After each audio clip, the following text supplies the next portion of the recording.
on Real Talk on Saturday, the 19th of March 2022. I'm doing this on my phone, on my gimbal. I've got a bit of a problem with my computer at the moment, which means I have to reset up OBS and get everything sorted out. I need a new chair, all that malarkey. And I have got plans to get that set up, back up and running, but this is the best we've got for now. So how are you all doing? How are you? I am still around. I'm still a bus driver. I'm still driving up and down London doing what I normally do and with a smile on my face. I recently had a Box One. So for those who don't know, Box One in bus driving terms is basically the best sort of appraisal you can get from a random customer. Mystery traveller, basically. Hello, Nick. How you doing? So yeah, there's that. But there's been a lot going on in the world since I've been live for a while. And what's getting me is old Vlad and Vlad. You know, you look back in time in years to come, and you'll think, shit, man, it's like 2022.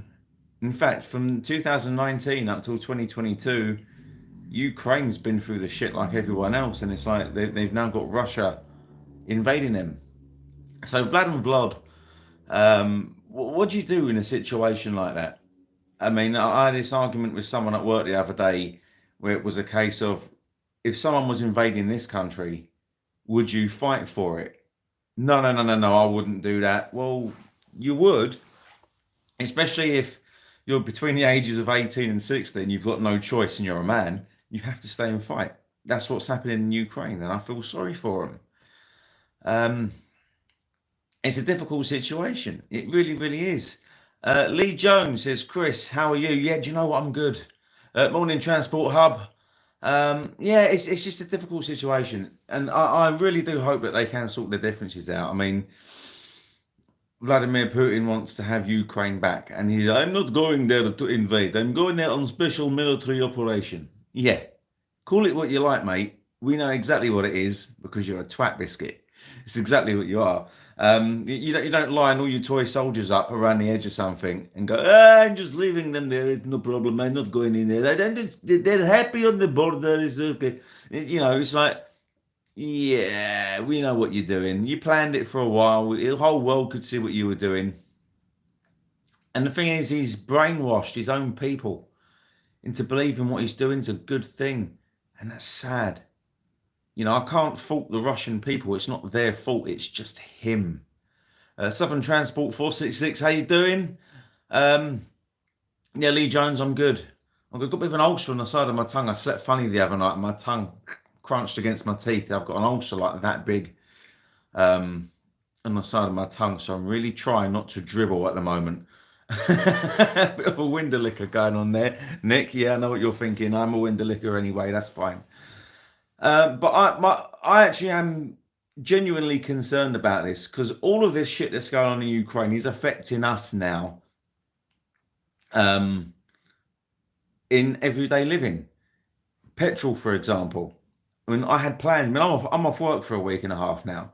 I had plans to drive up to Blackpool because I've never been to Blackpool. I was going to go up to Blackpool, leave here about 5 o'clock in the morning, take about 4.5, 5 hours-ish to drive up there, spend the day in Blackpool, and then drive back. Just a day. You know, it's a long drive. Now I'm at the point where I can't afford the petrol because it's between £1.67 and £2 odd per litre. And for those of you in the States who think you've got expensive gas prices, please, you pay by the gallon and it's cheaper than what we pay by the litre. Believe me, you don't know how good you've got it. But it's just everything's going to be hiked up, and you can't say, well, wages are going to have to go up with inflation, because that's not really going to work, because the more your company pay you, the more they have to hike their prices up, and the more they pass that on to the customer. So it's a vicious loop, and it's a difficult thing to try and get to grips with, really. So what can we all do? Do we change the way we do things? I mean, I'm still waiting for my new car to be built, which is a hybrid. And that's another thing at the moment is the amount of people that are smug grinning because they've got electric cars. I had a bit of a conversation with a few people on Facebook recently about electric cars, and they were saying, but I plugged my electric car in and it cost me £29 for 200 plus miles. Well, okay, fine, I understand that. However, if I put £30 worth of petrol in my car now, if I drive it sensibly, especially if I'm doing motorway work, I'm getting well over 200 miles anyway. And that's just money I'm spending at the time. And I can leave it in my car. If I'm not driving the car, the petrol stays there. If you've got an electric car and you're charging your car overnight, it's going to charge you through the teeth in your bill. And over time, your battery will degrade. That's just the way it works. So I went for a hybrid car where it's obviously half electric and half petrol. And it's the best of both worlds because I know for a fact that car's going to give me over 100 miles per gallon. So it is what it is. Self-charging hybrid. I don't need to plug it in. But what else can we do? We can try and shop locally, support local business. We can try to, reduce the amount we consume. If you like buying loads of takeaways and stuff, you want to try and save your money, then that's a case of don't buy those takeaways. But then that takes money away from that business, which means they're going to hike their prices up. And, so it's a balancing act, really, isn't it? What do? Drive a hybrid bus and got a hybrid car now. Yeah, it's true. I do drive a hybrid bus. Technically, it's an electric bus with a generator at the back. Technically. But what else can you do to try and help the cost of living at the moment? You could try shopping in Aldi or Lidl or other cheaper supermarkets. Buy non-branded stuff. If you want to try and make pasta's really cheap anyway. But if you try to make your own pasta, even that can be quite pricey, depending on how much you consume, because you have to buy the flour and you have to buy the eggs. And yes, you can probably excuse me, ulcer. Yes, you can probably make a lot more pasta for the money than what you would actually buy pre-made. But then it's storing it, and everything else that goes along with it. So it's a difficult thing. But I'm really concerned at the moment for the safety of the people over in Ukraine, the women and children that are fleeing their country. Over 3 million people becoming refugees. My heart goes out to them. If I owned my own place and I had the room to spare, I would say, I'll take in a family, mother and children, not a problem. If I had that sort of capacity and the means to do that, I would do that. And that's the thing, is a lot of people in this country, in essence, would love to help, but we just don't have the capacity for it. For those of you who are taking in people, well done, fantastic. Roy West, how you doing? Top Deck Stew, how you doing? It's good to see people are joining me. Not many people here, unfortunately. I've been out of the loop for a very, very, very long time. But yeah, it is what it is, unfortunately. What do you do? What do you do with Vladimir Putin? I mean, I've spoken about rooting, shooting, tooting Putin before on other videos, but this guy really is something else. He's scary. And there's been people out there comparing what he's doing and who he is to what Hitler done. And apparently it's wrong to do that. But you can't help but draw lines with the comparisons between what's going on there. What he's doing is fundamentally wrong. He's illegally invading another country. He's killing innocent people, then blaming the Ukrainians, saying it's all lies, they're doing it to themselves. Coming up with all different excuses to go into a country under false pretenses. It's like, why? Because you want to rebuild the old Soviet Union? Why? Does it actually stop at you? Say hypothetically, if Putin was successful and he managed to snag back the Ukraine into the clutches of Mother Russia, what's to stop him going after anyone else? And that's what scares me. And the thing is, he's got the biggest nuke in the world. That scares me.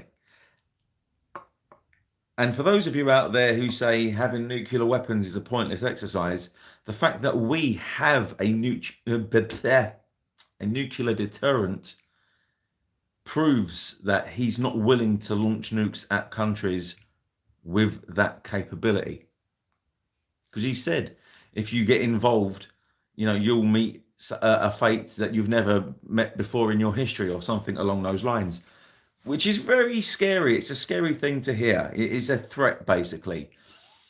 But again, I've spoke about this before, is mutually assured destruction, MAD. If he launches a nuke at any country, they're going to launch them back. And he is, in essence, a dead man if he launches a nuke at a country with a nuclear capability. He knows this.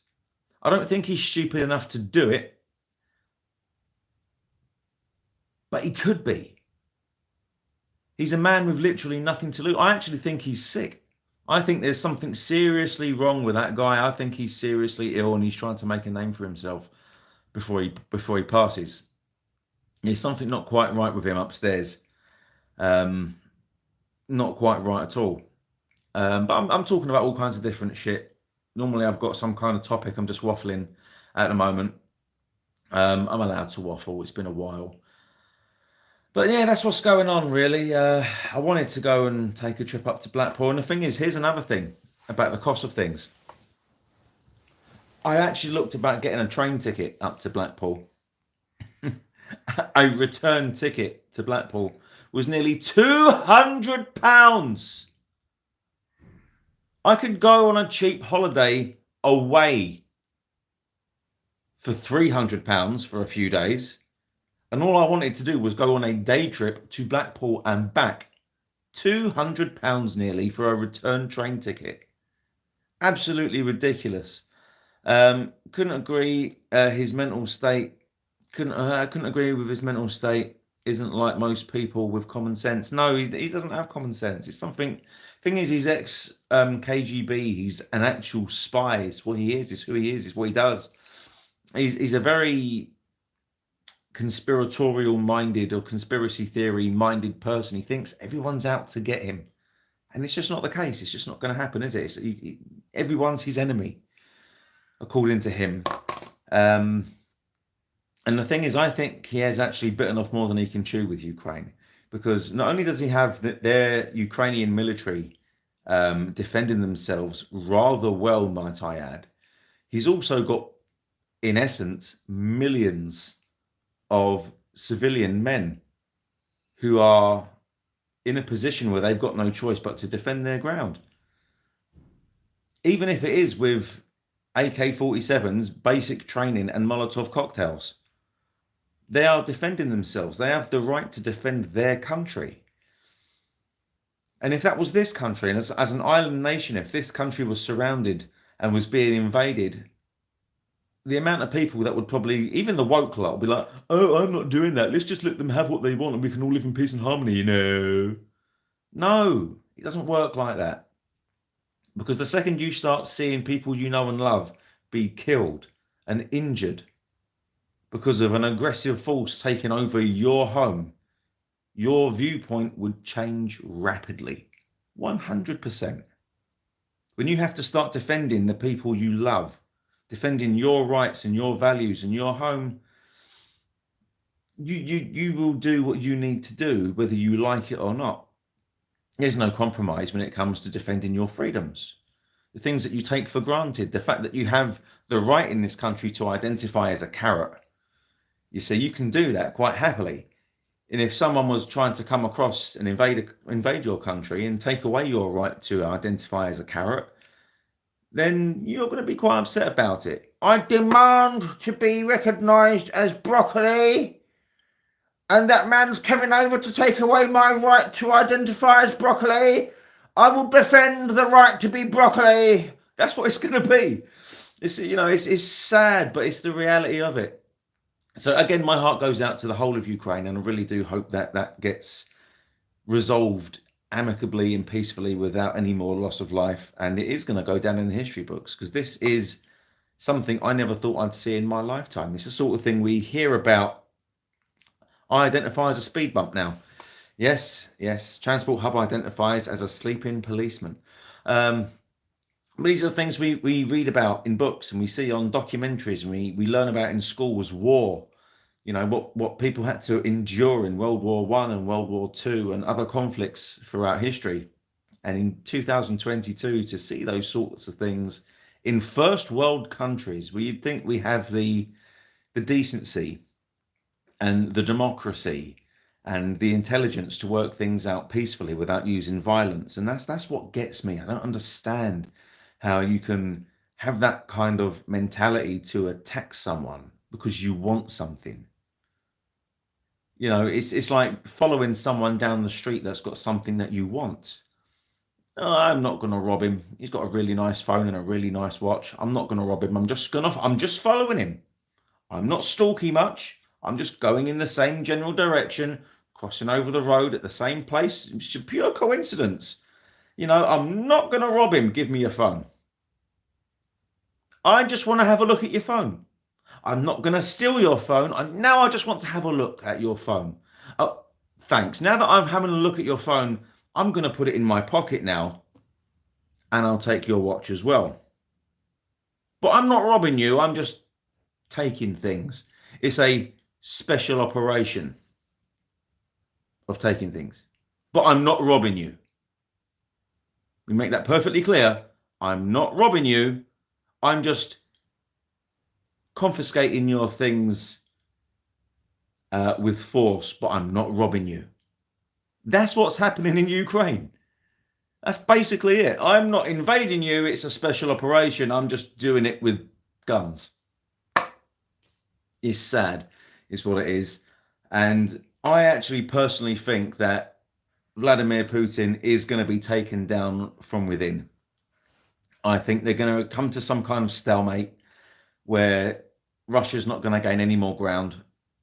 It's going to become dirty. It's going to become horrible, even more than what it is. And I genuinely believe that the Russian people are going to wake up and there's going to be a coup staged. And I think he's going to be taken down from within. That's what I personally believe. Whether it happens or not, whatever. But that's what I think is going to end up happening eventually. If it isn't the Russian people that are going to see through his bullshit, then it's going to be the people that work for him. Because, yeah, you know, if you go against someone in that position of power, you risk your life. But if you take away that person, who is then going to threaten your life? I'm just saying, remove the problem, then there is no problem. I'm just saying. But, you know, there's all kinds of bullshit going on in the world. There is. I genuinely don't know what else to talk about, really, because I'm waffling way too much. I just wanted to get a live out because I've not done one for so long, and I actually miss talking to everyone. And I do miss reading the comments and replying back, and just doing the YouTube thing, really. I'm going to try and get back into it eventually, properly like I used to, and have actual decent topics to talk about where I take opinions and polls off people and all the good stuff. But other than that, I really do wish everyone has an absolutely fantastic Saturday. Thank you. See you later. Much love. Mwah.